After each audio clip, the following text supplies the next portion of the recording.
Willkommen zur Nähanleitung für diesen Easy Sweater mit Gummizug. Ich zeige dir in der Anleitung, wie du Schritt für Schritt diesen Pullover nachnähst. Wir haben hier die Option mit elastischen Ärmeln, also mit Gummizug, und auch der Saum ist mit einem Gummizug genäht, entweder mit so einer Gummikordel, du kannst aber auch ein Gummiband einnähen. Also alles in allem ein richtig schöner, anfängerfreundlicher Sweater, perfekt für den Herbst, Winter. Let's go! Wir starten mit der Stoffempfehlung für den Sweater. Ich habe in diesem Video mit so einem Rip-Jersey genäht, also so eine Rip-Optik ist total dehnbar. Dann kannst du natürlich auch einen richtig schönen dicken Sweatstoff nehmen oder auch einen French Terry, vor allem hinten angeraut, total schön und kuschelig weich. Außerdem brauchst du ein 3 cm breites Gummiband für den Saum. Du kannst den Sweater natürlich auch ganz normal säumen, aber vorgesehen ist es mit dem Gummi. Alternativ kannst du auch eine Gummikordel verwenden, dann brauchst du dazu noch so einen Kordelstopper. Außerdem ein paar Stoffnadeln oder Stoffklammern, frische Nähnadeln und gegebenenfalls brauchst du noch einen Rest Vlies, denn die Öffnung für die Kordel muss vielleicht je nach Stoff noch mit ein bisschen Vlies verstärkt werden. Da reichen aber wirklich ganz kleine Reststücke. Und ganz wichtig, bevor du mit dem Nähen beginnst, probiere alle deine Stiche vorher an ein paar Reststücken aus. Nähe einmal im Fadenlauf, gegen den Fadenlauf und vor allem bei so Rippstoffen, dass du auch mal quer nähst, um da die richtige Näheinstellung zu finden, damit sich der Stoff nicht zusammenzieht oder ausdehnt. Und dann können wir auch schon mit dem Nähen beginnen. Ich nehme mir hier das Vorderteil. Und wenn du die Version mit der Kordel bzw. der Gummikordel nähst, dann musst du auf dem Vorderteil noch 2 kleine Löcher einstanzen, zum Beispiel Ösenlöcher, oder ich werde jetzt hier Knopflöcher nähen. Dafür markiere ich mir erstmal die Position und schneide mir ein ganz kleines Reststück an Vlies zurecht, damit ich die Knopflöcher noch unterbügeln kann, damit die einfach ein bisschen stabiler sind und der Stoff nicht einreißt. Das habe ich an einem Reststück wie immer vorher erstmal ausgetestet. Das sieht gut aus und jetzt nähe ich die Knopflöcher an meinem Vorderteil.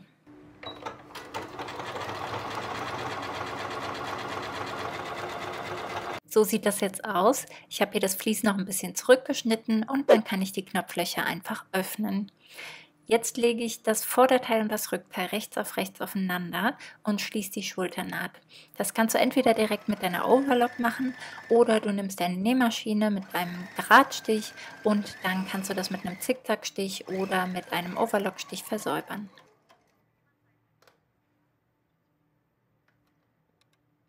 Jetzt nehmen wir das Halsbündchen, nimm dir dafür einmal das Schnittteil, leg das rechts auf rechts aufeinander und schließ die kurze Seite. Das Bündchen ist jetzt hier super dehnbar, prüf das auf jeden Fall nochmal nach, ob du das richtig zugeschnitten hast. Und dann falte ich das der Länge nach um, links auf links. Ich lege das Bündchen jetzt rechts auf rechts an mein Oberteil. Entweder kannst du den Sweater auf links drehen oder auf rechts drehen. Schau einfach mal, wie du da am liebsten arbeitest. Und damit das auch richtig gelingt, findest du an dem Bündchen kleine Knipse und die markieren die Seitennaht, die hintere Mitte und die vordere Mitte. Steck dir das mit ein paar Klammern oder Nadeln fest und dann kannst du immer von Klammer zu Klammer nähen. Und denk daran, dass du immer nur das Bündchen stretchst, aber nicht den Hauptstoff.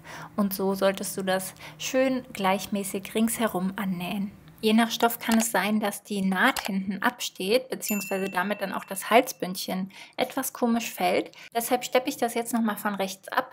Ich nutze jetzt hier einen Dreifach-Geradstich. Das Symbol dafür, das sieht oft so aus, sollte auch an deiner Nähmaschine so aussehen. Und der Vorteil daran ist, es ist ein Geradstich, aber durch das erhöhte Garnvolumen, du siehst hier die ganzen Linien nebeneinander, bleibt der Stich trotzdem elastisch.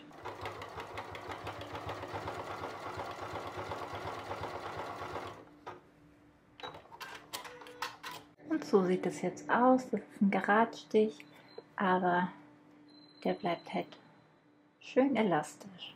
Als nächstes nähe ich den Ärmel ein, lege den Pullover dafür einmal mit der rechten Seite nach oben und klappe ihn auf. Und du wirst jetzt an den Ärmelkanten Knipse finden. Einmal 2 Knipse und hier siehst du einen Knips. Ein Knips markiert das Vorderteil und 2 Knipse markieren das Rückteil. Und genau diese Knipse findest du jetzt auch auf dem Ärmel. So kannst du genau sehen, wie rum der Ärmel angebracht werden muss. Das heißt, du legst jetzt den Ärmel rechts auf den Pullover und legst erstmal die Knips aneinander, befestigst das Ganze mit ein paar Klammern oder Nadeln und kannst das dann mit der Overlock oder mit deiner Nähmaschine zusammennähen. Das kannst du natürlich noch für die andere Seite wiederholen. Wenn du das gemacht hast, dann kannst du den Pullover jetzt rechts aufeinander legen und die Seitennaht und die lange Ärmelnaht schließen. Achte darauf, dass hier die Ärmelnaht genau aufeinander trifft. Und jetzt geht es auch schon an die offenen Ärmelkanten. Alle Varianten, die ich dir hier zeige, kannst du übrigens auch für den Saum anwenden. Du hast hier mehrere Optionen. Die erste Option ist ein einfacher Saum. Die offene Kante kannst du in dem Fall einfach schon mal versäubern mit einem Zickzackstich oder der Overlock und das Ganze dann einmal umfalten und mit einem Geradstich oder einer Zwillingsnadel abnähen. Option 2 ist die Variante mit dem Gummizug. Nimm dir dafür das 3 cm breite Gummiband. Nicht wundern, ich habe hier eine offene Kante. Ich habe das nämlich zurechtgeschnitten, weil ich kein passendes Gummiband mehr hatte. Und jetzt messe ich nochmal nach, ob die Länge so passt und schneide mir so 2 Gummibänder zurecht. Um das Gummi jetzt anzubringen, hast du auch hier wieder 2 Möglichkeiten. Die anfängerfreundlichste Variante ist, wieder den einfachen Saum zu nähen, aber da eine kleine Öffnung zu lassen, durch die du dann das Gummi einfach durchführst und dann die kurzen Seiten zusammennähst. Und damit zieht sich der Ärmel dann zusammen und die Öffnung kannst du dann einfach entweder wieder mit einem Geradstich oder mit der Zwillingsnadel schließen. Jetzt kommen wir zur zweiten Möglichkeit. Bei der schließe ich erstmal die kurzen Seiten des Gummis, bevor ich es anbringe. Das hier ist übrigens meine bevorzugte Variante, weil sie einfach viel professioneller aussieht und das Gummi kann am Ende nicht verrutschen. Nimm dir jetzt ein paar Klammern und steck das Gummi mit der Kante an der offenen Kante auf der linken Seite des Ärmels fest. Das Annähen wird jetzt etwas knifflig, weil das ja relativ eng ist, aber anhand der Klammern kannst du ganz einfach von Klammer zu Klammer dehnen und das so einigermaßen ordentlich anbringen. Ganz wichtig ist wieder mal, dass du nur das Gummi dehnst und nicht den Stoff an sich. Der Stoff sollte aber beim Nähen gerade aufliegen. Ich nähe jetzt hier mit meiner Overlock, du kannst aber auch wunderbar mit einem Zickzackstich deiner Nähmaschine nähen. Du siehst, ich habe jetzt hier das Gummi an der offenen Kante angenäht und das falte ich jetzt einmal um auf links, also links auf links zusammen und das nähe ich jetzt nochmal ab ringsherum. Dafür kannst du wieder entweder den Zickzackstich nehmen oder, so wie ich das jetzt mache, die Zwillingsnadel. Ich nutze eine Zwillingsnadel für Stretch und die setze ich jetzt erstmal in meine Nähmaschine ein. Und als nächstes brauchst du eine zweite Garnrolle in derselben Farbe wie dein erstes Garn. Und die fädelst du jetzt einfach ganz normal zusammen ein. Also wie du das erste Garn eingefädelt hast, die fädelst du einfach zusammen ein. Und unten angekommen kannst du die auf die beiden Nadeln aufteilen. Jetzt zu den Näheinstellungen. Wenn ich mit der Zwillingsnadel nähe, dann erhöhe ich immer meine Stichlänge, aber das hängt auch vom Stoff ab, deshalb teste das auf jeden Fall mal an einem Reststück aus und dementsprechend kannst du dann die Stichlänge verändern, so dass sich der Stoff nicht zwischen den beiden Nähten zusammenzieht.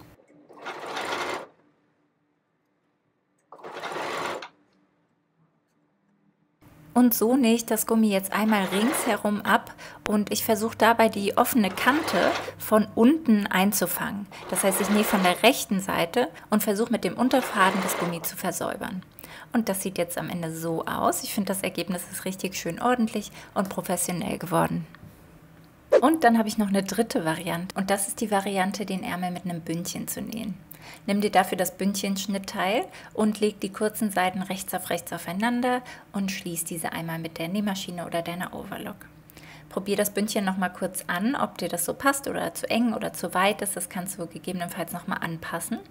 Und jetzt falte ich das Bündchen an der langen Kante links auf links zusammen. Und jetzt kannst du genauso vorgehen wie mit dem Halsbündchen, nämlich das Ärmelbündchen einfach rechts auf den Ärmel legen und das mit ein paar Klammern fixieren, am besten wieder 4 Klammern, damit du das gleichmäßig ringsherum annähen kannst. Wie immer gilt, du dehnst nur das Bündchen beim Nähen und nicht den Stoff an sich. Und so kannst du von Klammer zu Klammer dehnen. Nähe das Bündchen mit deiner Overlock an oder mit einem elastischen Stich deiner Nähmaschine, zum Beispiel einem Zickzackstich oder wieder dem Dreifach-Geradstich. Und als nächstes geht es schon an den Saum und hier hast du genau die gleichen Möglichkeiten wie mit den Ärmeln. Du kannst also wieder ein Gummiband auf die linke Seite annähen, das dann umschlagen und nochmal absteppen, so wie wir das auch für den Ärmel gemacht haben. Oder du kannst wieder einen Tunnelzug nähen, also einfach erstmal alles ringsherum absteppen, eine kleine Öffnung lassen und da ein Gummiband durchziehen. Oder, und das machen wir jetzt hier im Detail, du ziehst eine Kordel bzw. eine Gummikordel ein. Versäubere den Saum dafür erstmal ringsherum, zum Beispiel mit einem Zickzackstich oder 3 Fäden deiner Overlock. Klapp dann den Stoff links auf links zusammen, gemäß der Nahtzugabe auf dem Schnittmuster, und dann steppst du das einmal ringsherum ab. Dadurch entsteht ein Tunnelzug, durch den wir gleich die Kordel durchziehen können. Also lass da beim Absteppen gegebenenfalls eine kleine Öffnung. Ich lasse jetzt keine Öffnung, weil ich ziehe das vorne durch meine Knopflöcher, die ich am ersten Schritt eingenäht habe. Und das klappt ganz gut. Nimm dir da am besten eine Sicherheitsnadel zur Hilfe, weil das Ganze wird ein bisschen knifflig, wie du es hier siehst. Wenn du eine Gummikordel nutzt, dann brauchst du dafür noch Kordelstopper, zum Beispiel diese hier. Die bringe ich jetzt an. Schau dir da am besten auch mal die Händleranleitung an. Und dann musst du die Gummikordel noch zusammennähen. Dafür lege ich die nebeneinander und steppe die dann nebeneinander mit einem Zickzackstich ab.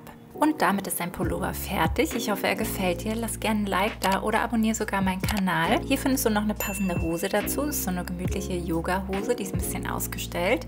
Und wir sehen uns sehr bald zu einem neuen Video.